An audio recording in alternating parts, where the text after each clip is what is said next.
The crystalline walls of the council chamber pulsed with soft blue light. Hyunwoo stood in the center of the massive circular room, his hands clasped behind his back. Above him, 12 platforms held the representatives of 12 alien species. Each platform floated at a different height, arranged in a spiral that reached toward the domed ceiling. The translator field hummed around his ears, turning alien voices into words he could understand. He had known this day would come. The signs had been there for months. The cold shoulders in the hallways. The meetings he was not invited to anymore. The way Counselor Dreth's compound eyes would gleam whenever Hyunwoo spoke during sessions. The council has reached its decision, announced Speaker Voth, a tall being covered in gray fur. Her voice echoed through the chamber. Humanity is hereby expelled from the Galactic Council, effective immediately. Hyunwoo did not move. He kept his face carefully neutral, the way his mentors had taught him during his first years in the diplomatic corps. Show nothing. Give them nothing. Dreth rose from his platform, his 6 legs clicking against the metal surface. The Velcris looked like a mantis the size of a human, with sharp angles and harder edges. The human delegation has proven itself unworthy of this council's trust, he declared, his mandibles clicking between words. They are aggressive. They are unpredictable. They cannot follow simple agreements. Other counselors murmured their agreement. Hyunwoo recognized the performance for what it was. They had rehearsed this. We have documented 17 separate violations of council protocol, continued a reptilian Sath representative, her forked tongue tasting the air. Humanity has consistently prioritized its own interests over the greater good. Hyunwoo almost laughed. 17 violations.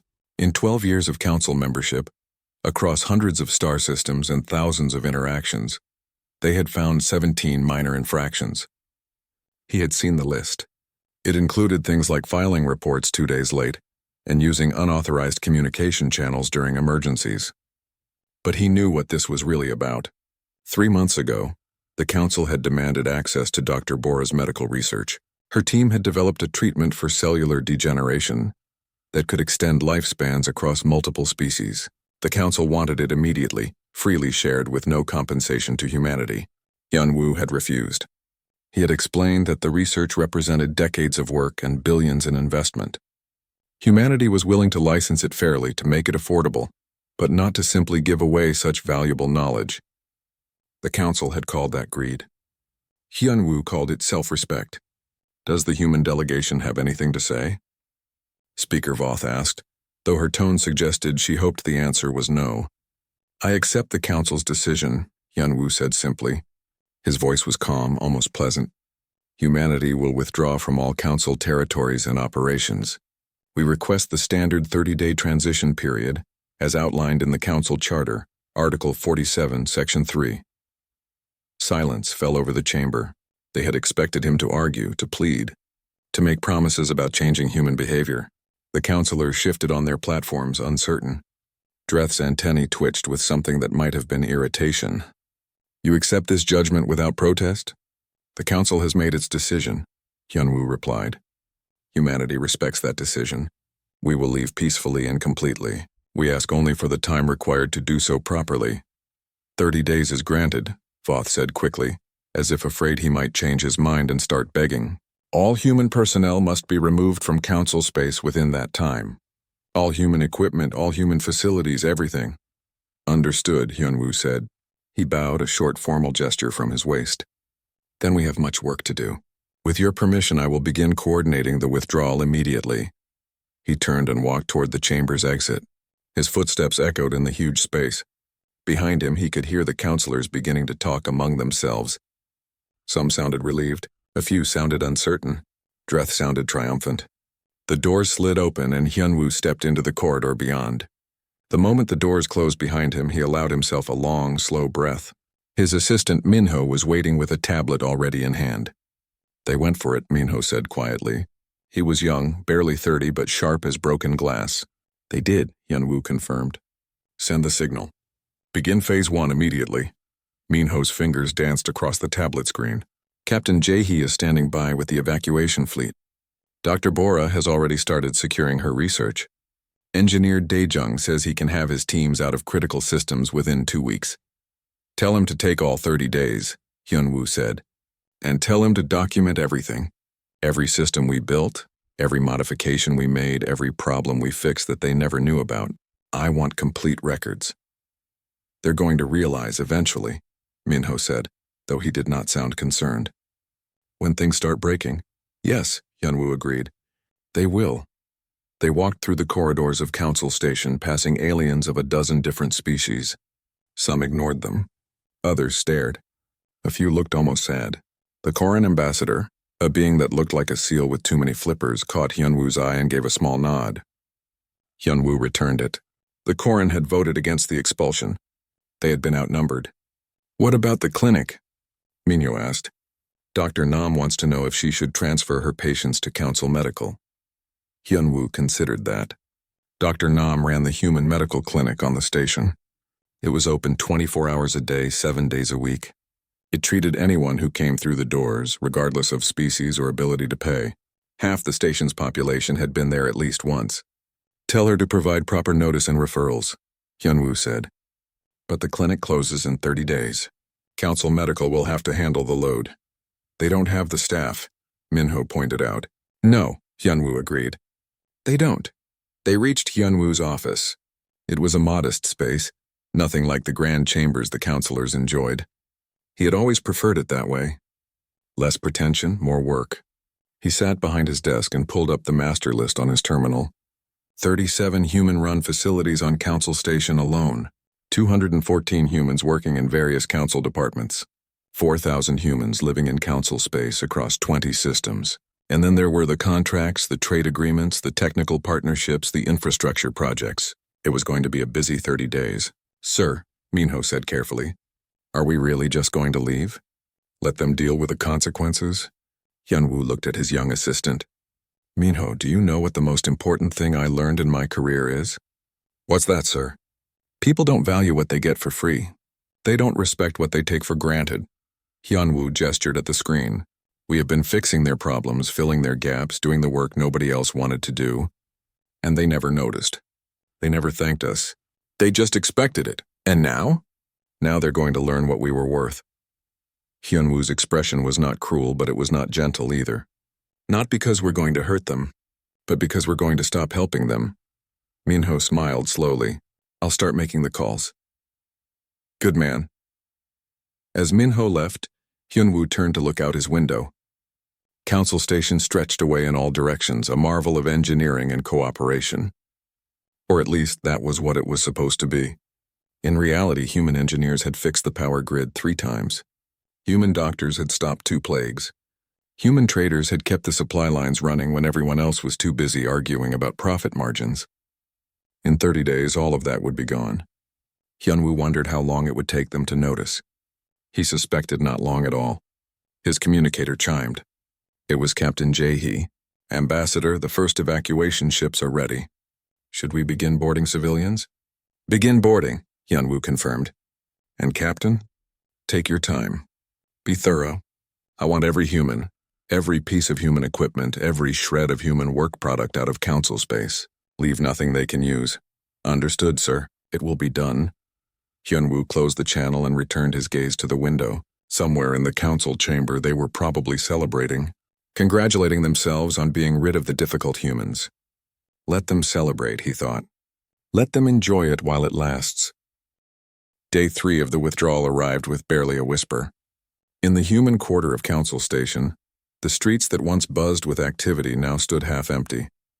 Shops had closed signs hanging in their windows. Apartments showed dark through their transparent walls. The garden that Yuna had maintained for 5 years was already being packed into biocontainment units for transport. Captain Jae-hee stood on the loading dock of Bay 17, watching the steady stream of humans boarding transport ships, families with children, engineers carrying tool cases, traders and merchants, doctors and teachers. They moved with quiet efficiency, no drama, no protests. Just steady professional departure. Next transport ready in 20 minutes, her second officer reported. That will be Group 47. Jae-hee nodded. Stay on schedule. No delays. A Velcris technician skittered past, carrying what looked like a scanning device. He stopped and watched the humans boarding. You are truly leaving? He asked, his translator making his voice sound tinny. We are, Jae-hee confirmed. But where will you go? Home, she said simply. To human space. The technician's antennae drooped. The station will be quieter without you. Jae-hee did not reply. She had no anger for this individual. He had not voted to expel humanity. He had probably never even thought about it. That was the problem, really. None of them had thought about it. Down in the station's engineering core, Dae-jung and his team were performing a different kind of departure.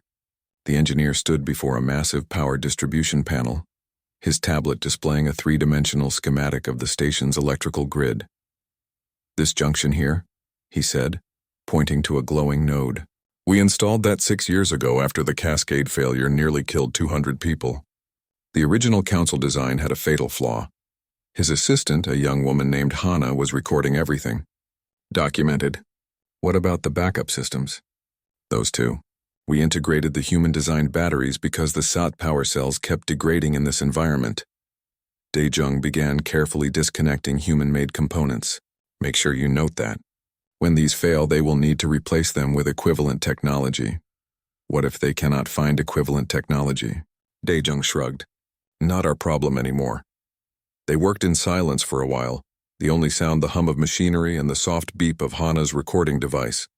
Around them, the engineering core stretched away in all directions, a maze of conduits and cables and mysterious alien technology that somehow worked together. Or at least it had worked when humans were there to make sure it did. Sir, Hana said quietly, did you know this would happen? When we fixed all these things? No, Dae-jung admitted. I just saw problems that needed solving. I never thought about whether we were appreciated. I just did the work. He paused. Maybe that was our mistake. Maybe we should have made them notice. Too late now? Yes, too late now. Across the station in the medical wing, Dr. Bora was having a similar conversation with her staff. They stood in her research laboratory, surrounded by equipment that represented decades of human medical advancement. The cellular regeneration data, her colleague, Dr. Tae, said, "What do we do with it?" Bora looked at the storage drives that contained her life's work. The treatment they had developed could save millions of lives across the galaxy. It could extend lifespans, cure diseases, reverse damage that was currently permanent. The council had demanded it for free. They had called her greedy for wanting fair compensation. We destroy it, she said flatly. All of it? All of it. If they want our research, they can develop their own. Or they can negotiate fairly when they are ready to treat us as equals. Bora began entering commands into her terminal. I will not let them steal what we built. Dr. Tae looked uncomfortable but did not argue. He understood. They all understood. In the commercial district, Trader Yuna was closing down her shipping company. Her warehouse held medical supplies bound for frontier colonies, food shipments for stations that could not grow their own, repair parts for equipment that broke constantly in the harsh environment of space. A Koran merchant floated near her in his environmental tank. Your company handles 40% of medical supplies to the outer colonies, he said, his voice bubbling through the translation device. Who will manage those routes when you leave? I don't know, Yuna said honestly. Someone will have to step up. And if they cannot? Yuna looked at the Koran. She had always liked his species. They were practical, hardworking, honest. They had voted against humanity's expulsion. Then people will suffer. I am sorry for that. But the council made its choice. We did not all agree with that choice, I know, and I remember that. Yuna made a note in her personal files. When we establish new trade agreements, the Koran will be at the top of our list. The Koran's eye stalks bent in what might have been gratitude or sadness. I will relay that to my government. Thank you. As Yuna returned to her inventory list, she felt a familiar weight in her chest. This was not revenge. She was not trying to hurt anyone. She was simply leaving as the council had demanded. But she knew what the consequences would be. Medical supplies were complicated. Routes had to be planned carefully. Timing mattered. Storage requirements varied. She had spent years building networks, making contacts, solving problems that most people never even knew existed. Soon, those problems would become visible. Day 10 arrived. Station operations began sending worried messages to department heads. The recycling efficiency had dropped 15%. Nobody could figure out why. Dae-jung could have told them that the human-designed sorting algorithms had been quietly compensating for 3 different design flaws in the original system. But Dae-jung was gone now, his team already halfway back to human space. Day 15. Council Medical reported that patient wait times had tripled. The human clinic that had operated 24 hours a day was closed now. Its equipment packed away, its staff departed. The Council's own medical facilities were suddenly overwhelmed with patients they had not planned for. Day 20. Food variety in the station cafeterias noticeably decreased. The human agricultural consultants who had been advising colony farms were gone. Yields were dropping. Distribution networks were struggling. It was just food, people told themselves. Not a crisis, not yet. In the council chamber, representatives gathered for their regular session. The room felt different now, emptier. The human delegation's platform stood dark and unused. "This is proceeding smoothly," Dreth announced to the assembled councilors. "Humanity's withdrawal proves they were never essential to this council." But Speaker Voth looked troubled. "I have received reports of operational difficulties across several systems." "Minor issues," Dreth waved a claw dismissively. "Temporary disruptions. Our own people will fill those roles." "The medical supply situation concerns me," said the Coran ambassador. "The outer colonies are already reporting shortages." "Then other traders will fill the gap," Dreth insisted. "The galaxy does not revolve around humanity." But in the back of the chamber, several counselors exchanged uncertain glances. They had seen the reports too. The small failures, the little breakdowns, things that should have been simple but somehow were not. Day 25. A colony ship full of Velcris settlers suffered a life support malfunction in deep space. They sent out distress calls on all frequencies. In the past, the Council's emergency response network would have had rescue ships there within hours. The response took 4 days. 15 colonists died before help arrived. When investigators examined the emergency response network, they discovered that its coordination software had been designed, debugged, and maintained by human programmers. The Council's own programmers were struggling to understand code that had been written to patch holes in their original system. Day 30 arrived like an ending. The last human transport ship powered up its engines in the docking bay. Hyunwoo stood at the viewport, looking back at Council Station one final time. Minyo stood beside him, holding a tablet that displayed real-time diagnostics from across Council space. "Everything is reading green," Minho reported. For now, Hyunwoo agreed. "Do you think they will ask us to come back?" Hyunwoo was quiet for a moment. "Eventually, when the pain becomes unbearable, when enough people have suffered, when their pride finally breaks under the weight of their own incompetence." He turned away from the viewport. "But we will not come running. Not this time." The ship detached from the station with a soft clunk. Thrusters fired, pushing them away into the darkness of space. Behind them, Council Station grew smaller, its lights twinkling like stars. Inside the station, in darkened apartments and closed shops, in empty laboratories and silent clinics, the absence of humanity echoed. The humans had not destroyed anything. They had not sabotaged systems or left threats. They had simply stopped holding things together. And slowly, inevitably, things were beginning to fall apart. In the council chamber, Dreth addressed an audience that seemed smaller somehow, less certain. "We have successfully removed the human influence from our society," he declared. "Now we can move forward without their interference." But his voice echoed strangely in the large space, and several counselors who usually cheered remained silent, thinking about dead colonists and struggling hospitals and food shortages that should not exist. Somewhere in deep space, accelerating toward human territory, Hyunwoo allowed himself the smallest of smiles. Day 45 since humanity left. In the deep darkness between stars, a Velcris colony ship drifted silently, its lights flickering. Inside, 300 settlers huddled in the emergency shelter, their breathing growing shallow as the air recyclers struggled to keep up with demand. The ship's captain, his antennae drooping with exhaustion, sent another distress call. "This is Velcris Colony Transport 792. Life support critical. We have children aboard. Please respond," Static answered him. The distress beacon continued broadcasting, but the emergency response network that should have dispatched rescue ships immediately seemed confused, sluggish. Automated systems were triggering incorrectly. Coordinators in different sectors were receiving contradictory information. The whole network was falling apart. In human space, Rescue Coordinator Tae Yang sat in his new office, staring at a screen that showed the Velcris ship's distress signal. His team had picked it up through independent monitoring systems. They could see everything: the failing life support, the dwindling oxygen, the frightened families. His second-in-command, a former council rescue pilot named Juan, stood behind him. "We could reach them in 6 hours," Juan said quietly. "We could," Taeyang agreed. "But we won't. We cannot. Legally, we have no authority in council space anymore. If we respond, we are violating their territory. They expelled us. Remember?" Juan's hands clenched into fists. 15 people are going to die." "I know." Taeyang's voice was heavy. "And I hate it. But this is the choice the council made." They sat in silence, watching the beacon pulse, watching the oxygen levels drop.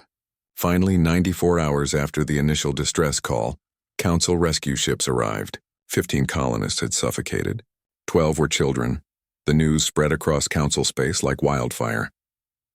On council station, Speaker Voth called an emergency session. The chamber felt tense, angry. Councilors shouted at each other, something that rarely happened in the supposedly dignified council. "This is unacceptable," roared a Sath representative. "Our emergency response network is critical infrastructure. How did it fail so completely?" A technical advisor, looking nervous, approached the speaking platform. "Our investigation shows that the network's core coordination systems were designed and maintained by human programmers. They were compensating for fundamental flaws in the original council design." Silence fell. "Are you saying," Voth asked carefully, "that our emergency response system never actually worked correctly?" "Not exactly, it worked. But only because humans were constantly fixing problems in real time. They never told us about the underlying issues. They just handled them." Dreth rose to his full height, his claws clicking. "Impossible. Our systems were thoroughly designed and tested." "With respect, Counselor," the technician said, looking at his notes. "The humans documented everything when they left. We have their reports now. They list 473 critical bugs they had been silently fixing. Some for years," the chamber erupted in angry voices. Some directed their anger at the humans for not telling them. Others directed it at their own people for not noticing. Most directed it at each other, but the problems were just beginning. On South Colony worlds, agricultural yields dropped 30%. The human agronomists who had been quietly advising farmers were gone. Nobody had realized how much those consultations mattered. Crop rotation schedules that had worked for years suddenly failed. Pest control strategies stopped being effective. Irrigation systems that had seemed adequate proved insufficient. The South government demanded explanations. Their own agricultural experts admitted they did not know what the humans had been doing differently. The advice had always come informally, almost casually. Nobody had thought to write it down. Medical supply chains collapsed across 12 systems. Yuna's shipping company had moved 40% of all medical supplies in council space. She had optimized routes, managed temperature-controlled storage, coordinated with dozens of suppliers and hundreds of hospitals. Her knowledge was irreplaceable. Other shipping companies tried to fill the gap. They failed. Medicine spoiled in transit. Deliveries arrived late. Remote stations ran out of critical supplies. People died from treatable conditions because the right drugs did not arrive in time. In the council medical department, administrators stared at computer screens displaying a nightmare of red indicators. Hospital overcrowding, drug shortages, equipment failures. The human clinic that had operated around the clock was gone. The human medical advisors who had helped train staff were gone. The human technicians who had maintained equipment were gone. "We need more doctors," one administrator said desperately. "There are no more doctors," another replied. "The humans were covering the gaps. We never had enough medical staff. We just never noticed because they were there." On council station itself, the problems became impossible to ignore. The power grid experienced rolling blackouts. Environmental systems fluctuated wildly, making some sections too hot, others too cold. Water recycling efficiency dropped. Air quality degraded. Dae Jung's engineering reports, the ones he had carefully documented before leaving, sat unread in a database. Nobody had thought to look at them. Now technicians scrambled to figure out what the humans had been doing to keep everything running. They rebuilt the entire primary power distribution system, one engineer reported to Station Command. The original design had a fatal flaw that would have caused a catastrophic failure within 2 years of the station opening. When did they do this? The station commander asked. Year 3, before the station was even fully populated. Why were we not informed? The engineer shrugged helplessly. They filed reports. We apparently never read them. Translation errors began appearing in diplomatic communications. Important messages were mistranslated. Treaties were misunderstood. Trade agreements fell apart over linguistic confusion. A Koran diplomat explained it to her increasingly frustrated colleagues. The human linguists were fixing translation bugs constantly. The software was never as good as we thought it was. They were just making it work in the background. Day 60. The Velcris Empire sent a formal message to the Council, demanding action. Their people had died. Their colonies were suffering. Their ships were experiencing maintenance problems. They wanted someone held accountable. But who? The humans were gone. They had left legally, following Council orders. Nobody could accuse them of sabotage. They had simply stopped helping. Dreth, facing increasing pressure from his own government, stood before the Council and made a declaration. We must compel humanity to return and fulfill their obligations to Council society. Voth looked at him incredulously. What obligations? We expelled them. We told them to leave. They have moral obligations to the galaxy, Dreth insisted. Do they? A Koran counselor spoke up, her voice carrying a sharp edge. Or did we simply take their help for granted? Did we assume they would always be there to fix our problems? This is about basic decency, Dreth argued. Is it? The Koran turned to face the full council. Where was our basic decency when we expelled them for refusing to give away their medical research for free? Where was our decency when we accused them of being difficult for wanting fair compensation for their work? The chamber divided. Some counselors agreed with Dreth, arguing that humanity had a duty to help regardless of political disputes. Others sided with the Koran, pointing out that the council had made its choice and now had to live with consequences. The argument grew heated. For the first time in council history, a physical altercation nearly broke out between a Velcris representative and a South counselor. Security had to intervene. Across council space, journalist Kyung Mi was documenting everything. She had left council territory with the other humans, but she maintained contacts throughout the galaxy. Her articles were read by billions. The council is discovering what many failed civilizations have learned before them, she wrote. The most important work is often the least visible. The people who keep society running are rarely the ones who receive credit. And when those people leave, the edifice that seemed so strong reveals itself to be a fragile shell. She interviewed a Sath engineer who had worked alongside human teams. We never realized how much they were holding together, he admitted on camera. They never bragged. They never demanded recognition. They just did the work. Every day, every shift, fixing things, improving things, making things work better. And we never noticed until they were gone. Day 75. Council Station experienced its first complete power failure. The backup systems engaged, but they were insufficient. For 6 hours, large sections of the station went dark. Environmental systems failed. Life support became critical in some areas. Emergency protocols activated. When power was restored, technicians found the problem. A cascade failure in the distribution network, exactly the kind Daijung's team had been preventing for years. They had left instructions on how to fix it, but nobody had read those instructions until it was too late. In the council chamber, by emergency lighting, representatives argued bitterly. Accusations flew. The Velcris blamed the Sath for poor engineering standards. The Sath blamed the Velcris for cheap components. Other species blamed both of them. The Koran, maintaining their calm, suggested that perhaps everyone should blame themselves for not appreciating what they had lost. Hyunwoo, watching from human space, received regular reports from intelligence officers monitoring council communications. The messages were getting desperate.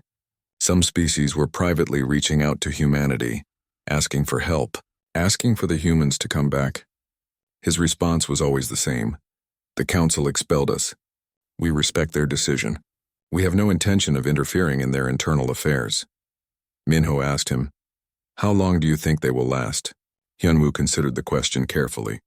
The council as an institution? Maybe 6 months. Individual species? They will survive, of course. But their grand alliance, their dreams of galactic unity, that died when they decided we were expendable. Do you feel bad about it? Do I feel bad about letting them experience the consequences of their own choices? Hyunwoo shook his head. No, I feel bad for the innocent people suffering. The colonists, the patients, the families. But the council leadership? His expression hardened. They need to learn this lesson. We all did. Day 90. The South Empire announced its withdrawal from the Galactic Council, citing incompetent leadership and systematic failure. Within hours, they sent a formal request to humanity for a bilateral alliance. The fractures in the council were no longer subtle. They were cracks spreading rapidly, threatening to bring the whole structure down, and in the darkness between stars more distress calls went unanswered, more slowly, more clumsily than before. Day 120. The news arrived via official channels, formal and cold. The South Empire was leaving the Galactic Council. Their representative made the announcement in the mostly empty council chamber, her forked tongue tasting the air that seemed to carry the scent of decay. The South Empire cannot remain part of an organization that has demonstrated such profound incompetence, she declared. Our people are suffering because of decisions made by this council. We will not allow that suffering to continue. Before anyone could respond, she added, We have petitioned humanity for a bilateral alliance. They are considering our request. Dreth lunged forward, his claws scraping against metal. You cannot do this. You cannot abandon the council in its time of need. Cannot? The South representative tilted her head. You expelled humanity for being difficult. Now we are being difficult. Will you expel us too? How many species can you afford to lose before the council becomes meaningless? She departed without waiting for an answer. The chamber fell into chaos. In human space, diplomat Haewon reviewed the South petition with careful attention. She sat in a bright office that looked nothing like the dark, formal spaces of the council. Everything here was designed for human comfort, human efficiency. No pretension, just function. They are offering favorable trade terms, she said to her team. Access to their mining colonies, technology exchanges, military cooperation. What do they want in return? Asked one of her advisors. Everything we gave the council for free, Haewon replied. Medical support, engineering assistance, agricultural consultation, emergency response coordination. They are willing to pay fairly for all of it. And the council? Haewon pulled up a diplomatic queue on her screen. We have received 73 requests for bilateral negotiations. Species are abandoning the council framework. They have realized they can deal with us directly and get better terms. Are we responding to all of them? No. Haewon's expression was professional, but there was steel underneath. We are prioritizing. The Korean are at the top of the list. They voted against our expulsion. They tried to warn the council.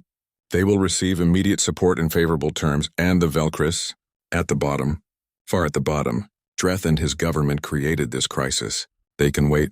Her team nodded approvingly. This was not revenge. This was simple prioritization.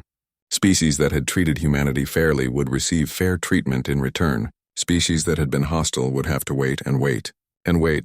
The Koran alliance was formalized within a week. The ceremony was simple, held in human space with no grand posturing. Just two species agreeing to work together with mutual respect. The Koran ambassador, who had tried so hard to prevent the crisis, looked relieved. Our people are grateful, she said through her translation device. Medical supplies arrived yesterday. Our hospitals are already functioning better. Good, Haewon replied. We are glad to help partners who value partnership. The message was clear. Respect was a currency now. Trust had to be earned. Across the galaxy, other species scrambled to make their own deals. The South Alliance went through. 3 smaller species, ones that had remained neutral during the expulsion vote, received favorable responses. The humans were willing to help, but not for free. Not anymore, and not without acknowledgement of past wrongs. Day 145. 3 Velcris colony worlds reported plague outbreaks. The disease was aggressive, attacking the respiratory system. Mortality rates climbed rapidly. The Velcris government's own medical infrastructure was overwhelmed within days. They needed Dr. Bora's cellular regeneration research. The treatment could save thousands of lives, maybe tens of thousands. They sent desperate requests to humanity. Bora's response came through official channels delivered by Haewon. It was short and professional. Dr. Bora's research was available for fair licensing before the expulsion. The Galactic Council demanded it be provided for free. We refused. You called us greedy. You expelled us for protecting our intellectual property. Dr. Bora has declined to provide her research to the Velcris government at this time. The Velcris ambassador, not Dreth, but a different representative, tried to negotiate. We will pay any price, he pleaded. This is not about money, Haywan replied. This is about respect. You wanted our work for free. You wanted to take credit for research you did not perform. You wanted to exploit our knowledge without acknowledging its value. No amount of money fixes that. People are dying, yes they are. Just as 15 colonists died when your emergency response network failed. Just as patients died when medical supplies did not arrive. Just as farmers are starving because agricultural yields collapsed. Haywan's voice remained calm, professional. We did not cause these problems. Your government did. Your people chose leaders who valued pride over competence. Now you are experiencing the consequences. The ambassador left empty-handed. On the Velcris homeworld, protests erupted. Citizens who had lost family members to the plague demanded answers. Why was the government unable to obtain the treatment? Why had they expelled the humans? What had they gained from that decision? Dreth, facing a political crisis, tried to organize a coalition of species to economically punish humanity. He sent messages to former council members, trying to build support for sanctions, blockades, unified action against human stubbornness. He found no support. Every species he contacted was either already negotiating with humanity or hoping to negotiate soon. Nobody wanted to anger the humans, not now. Not when they needed human help so desperately. Day 170. Council station was formally abandoned. The remaining council members met one final time in the deteriorating chamber. The lights flickering, the air quality barely acceptable. We cannot maintain this facility, Speaker Voth announced, her voice heavy with defeat. The cost is too high. The infrastructure is failing. We do not have the expertise to repair it. This station was supposed to symbolize galactic unity, someone said quietly. It symbolized our arrogance, the Coran ambassador replied. We built something beautiful and then failed to maintain it. We relied on others to do the unglamorous work while we enjoyed the glory. Now there is no glory, only consequences. The vote to abandon the station was unanimous. Within a month it would be empty. A monument to failed cooperation floating in space, its lights slowly going dark. Journalist Kyung Mi toured the empty station before it was sealed. She recorded everything. The abandoned human quarter. The closed clinic where Dr. Nam had treated thousands of patients. The dark engineering core where Daijung had kept the power running. The empty shops where Yuna had coordinated supply networks. This station could have been great, she said to her camera. It had everything it needed. Talented people. Advanced technology, resources. What it lacked was appreciation. What it lacked was humility. The council believed they were special, that their grand vision made them superior. They never understood that civilization is built by ordinary people doing extraordinary work, day after day, without recognition, without applause, just doing what needs to be done. Her documentary was watched by billions across the galaxy. In human space, President Sung-ho addressed the people from his simple office. No grand throne, no elaborate decorations, just a desk and a view of Earth in the background. We are receiving many requests for help, he said. Many species want our support now. They value us now that they have felt what life is like without us. He paused, choosing his words carefully. We will help those who need help. We are not cruel. We do not celebrate suffering. But we will not forget what happened. We will not return to a system where our contributions are taken for granted. Respect must be mutual. Partnerships must be equal. We will work with species who understand this. We will make others wait until they learn. The message resonated across human worlds.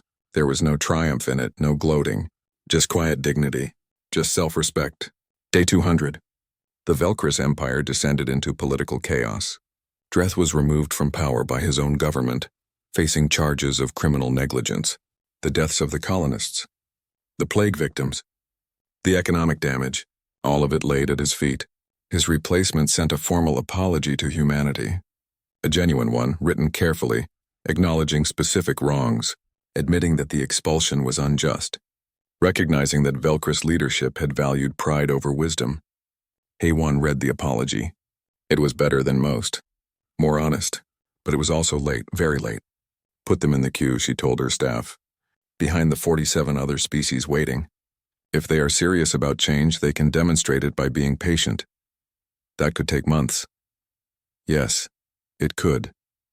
Across the galaxy, the old council structure collapsed completely. The Grand Alliance that was supposed to unite species had fractured into dozens of bilateral and multilateral agreements. Some species thrived in the new system, forming genuine partnerships based on mutual benefit. Others struggled, isolated by their own past arrogance. Humanity sat at the center of a new network, not dominating, not ruling, just connecting, offering their skills fairly, working with partners who valued partnership. Daejung led engineering teams to help restore power grids on 3 different worlds. They were paid fairly for their work. They were thanked for their contributions. They trained local engineers rather than keeping knowledge to themselves. The relationship was healthy. Dr. Bora finally licensed her research to 17 species through fair agreements. Lives were saved. Credit was properly given. Compensation was provided. The research advanced as other species contributed their own improvements. Science moved forward. Yuna rebuilt her shipping network with new partners. The routes were different now. The clients were species who appreciated reliable service. Who paid on time? Who said thank you? Taeyang's rescue coordination network operated under a new charter. Multiple species contributed resources. Humans provided coordination expertise. When distress calls came, ships responded quickly. The system worked because everyone involved wanted it to work. In the ruins of the old council chamber, lights flickered one final time and went dark forever. The grand vision had died. Something quieter, more practical, and far more genuine was growing in its place. Hyun-woo, promoted to senior diplomatic coordinator, sat in his office and reviewed the latest reports. 40 new partnerships forming, trade flowing freely, technology being shared fairly, species learning to cooperate without hierarchy, without pretension. It took a collapse, Minho observed. The whole system had to fail before they learned. Some people only learn through pain, Hyun-woo replied. We tried to teach them gently. They would not listen, so reality became their teacher instead. Was it worth it? All this suffering? Hyun-woo was quiet for a long moment. Ask me in 10 years. Ask me when we see what they build from these ashes. If they build something better, then yes. If they build something worse, then we will know they learned nothing. He looked out his window at the stars, at the vast darkness where species struggled and learned and slowly, painfully grew. But I think they are learning, he said quietly. Finally, they are learning. 1 year after the withdrawal, Hyun-woo stood in a new diplomatic station, looking through transparent walls at a structure that seemed to grow organically from the darkness of space, not built in a circle that emphasized hierarchy, not designed to make some species look down on others, just functional, beautiful architecture where equals could meet. The Federation Station, they called it. 7 species had built it together.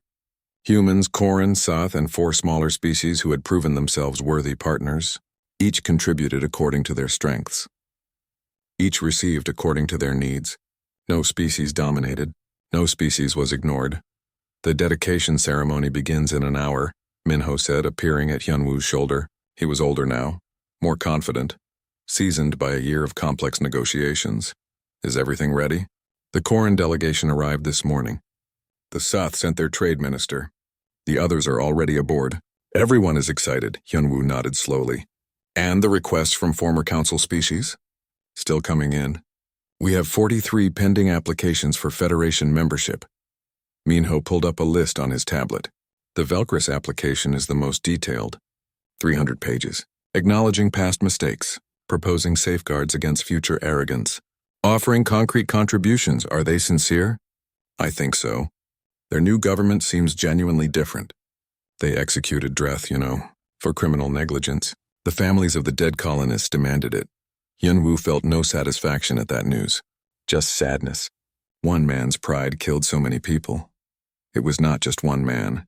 It was a system that valued appearance over substance, glory over work, credit over contribution. Minho looked at the growing station. We are building something different here. They walked through corridors that mixed human design with alien aesthetics. Korin environmental systems that were more efficient than human versions.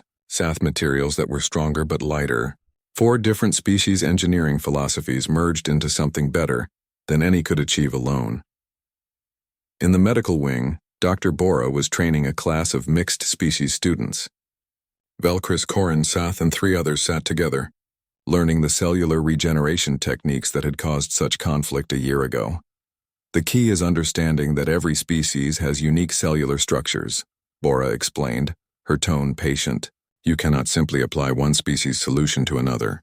You must adapt, understand, respect the differences. A young Velkris student raised a claw. Doctor, may I ask a personal question? Of course. Why did you refuse to share this research with my government when people were dying? The classroom went silent. Everyone knew the history. Everyone had opinions. Bora considered her answer carefully. I did not refuse to share it. I refused to give it away for free to people who did not respect its value. When your government demanded my life's work without compensation, without acknowledgement, they were not asking for help. They were attempting theft. But people died. Yes, and I carry that weight. Bora's voice was heavy. Every single death. I think about them. I dream about them. But I also know that if I had given in, if I had let your government steal this research, nothing would have changed. They would have taken the next thing, and the next, and they would never have learned to value the work that goes into discovery. She looked at each student in turn. Your new government negotiated fairly. They acknowledged what was taken for granted.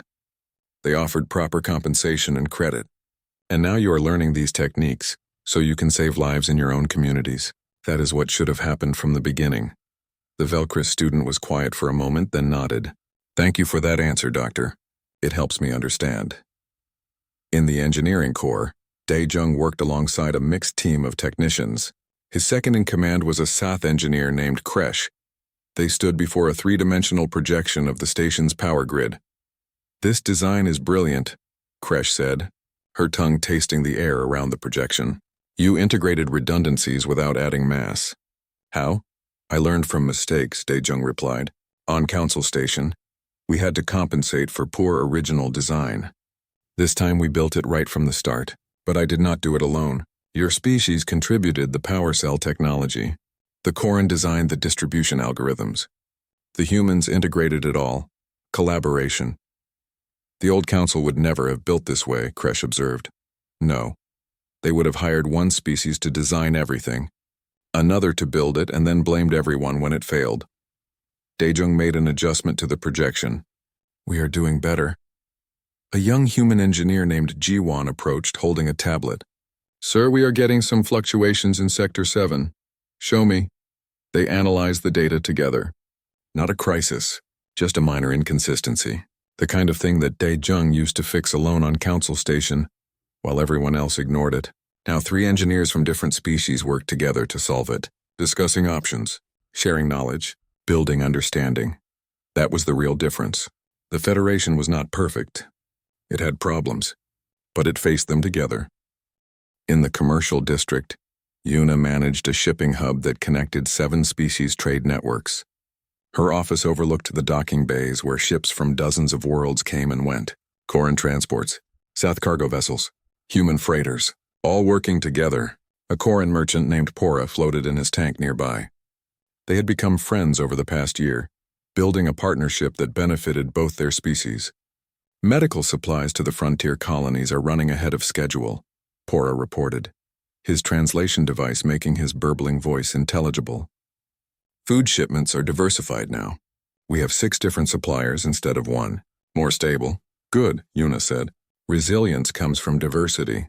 The old system was fragile because everything depended on single points of failure. Like humanity. Like humanity, Yuna agreed. We were too important. That was dangerous for everyone. Now if humans disappeared tomorrow, the network would survive. It would be weakened, but it would survive. That is how it should be.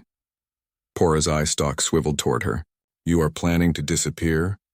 Yuna laughed. No, but we are planning for every possibility. That is what responsible partners do. Down in the Rescue Coordination Center, Taiyang watched his screens with satisfaction. The new emergency response network covered Federation space and beyond. Multiple species contributed ships and resources. Response times were faster than the old Council network had ever achieved. even when humans were running it. Distress call, one of his operators announced. Freighter with engine failure. Location frontier zone outside Federation space. What species? Velcris. The room went quiet. Velcris ships were technically not Federation members yet. Their application was still pending. Legally, the Federation had no obligation to help. Taeyang made his decision instantly. Dispatch rescue ships. Standard protocol. Life before politics. Sir, should we verify with command? No, a ship is in trouble. People need help, we help. That is what we do. The rescue launched within minutes. The Velcris crew was saved. When they learned that Federation ships had rescued them despite their species' pending status, some cried. One thanked the rescue team over and over, his voice breaking. That story spread. Acts of simple decency, repeated over and over, built something stronger than any treaty. The dedication ceremony brought together hundreds of delegates from across the galaxy. Not just Federation members, observer species, potential partners, even some former Council species who wanted to see what was being built. President Sung Ho gave the opening address. He stood on a simple platform, no throne, no elevation above the audience, just speaking as one leader among many. 1 year ago, humanity was expelled from the Galactic Council. We were told we were difficult, uncooperative, unworthy of galactic partnership. He paused. In some ways, they were right. We were difficult. We asked for fair compensation. We demanded respect. We refused to be taken for granted. We were difficult because we had self-respect. Quiet laughter rippled through the audience. But we learned something from that experience. We learned that we were also wrong. We were too quiet about our contributions. We fixed problems without explaining what we were fixing. We helped without teaching others to help themselves. We enabled dependency without meaning to. He gestured to the station around them. This Federation is built differently. Every species here contributes. Every species here learns. When we share knowledge, we share it completely, not in pieces. When we build systems, we build them together. When we face problems, we face them as partners. The old council believed that some species were superior to others. They created hierarchy. They built systems that elevated some and diminished others. That system failed because it was built on arrogance. This Federation believes in equality, not sameness. We are different species with different strengths, but we are equal in value, equal in rights, equal in responsibilities, and that makes us stronger. The applause was genuine, warm, not the polite recognition of political speech, but real appreciation. After the ceremony, Hyunwoo met privately with the Koran ambassador. They floated in a room designed for both human and Koran comfort, sharing a meal of compatible foods. Your people tried to warn the council, Hyunwoo said. You spoke up when others stayed silent. I have not forgotten that. We saw what you were doing. The work you performed. The burdens you carried. We appreciated it even if others did not. The ambassador's eye stalks turned toward him. Is humanity satisfied with how things turned out? Hyunwoo thought about that question. Satisfied? No, too many people suffered. Too many died. We wish the council had listened before collapse became inevitable. But we are hopeful. The Federation is better than the council ever was. Not because humans lead it. We do not lead it. But because it is built on genuine partnership. On respect, on the understanding that civilization requires everyone's contribution. The old council species are watching, the ambassador said. They see what we are building.